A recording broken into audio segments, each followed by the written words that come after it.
मध्ये स्वागत आहे मित्रांनो. आपण थोडा वेळ आराम दिला आहे बैलांना. त्यांना चारा खावरला. पहिलं पाणी पाजून दिलं. पहिलं पाजल्यानंतर त्यांना चारा आणला. चारा खाते मित्रांनो. 1-2 तासानंतर आपण त्यांना परत जो आपण कामाला परत करणार आपण तोपर्यंत त्यांना चारा पाणी खाऊ घालतो. थोडासा आराम करून घेतो देतो बैलांना. पण आपण पण थोडा आराम करून घेऊ जेणेकरून आपल्याला पण त्यांना पण त्रास होऊ नये, बैलांना आपल्याला पण त्रास होईल अशा पद्धतीने आपलं आरामात काम चालू मित्रांनो.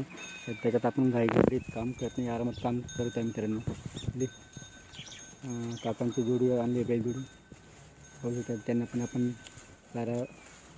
चारा व पाणी करून दिले. चारा खात आहे मित्रांनो. नंतर लिंबाचं झाड आहे खाली व्यवस्थित खात आहे. नंतर चारा अशा पद्धतीने आपलं काम सुरू राहणार आहे. तर मित्रांनो व्हिडिओ आवडला तर लाईक शेअर कमेंट करा. मित्रांनो सबस्क्राईब करा. Tata bye.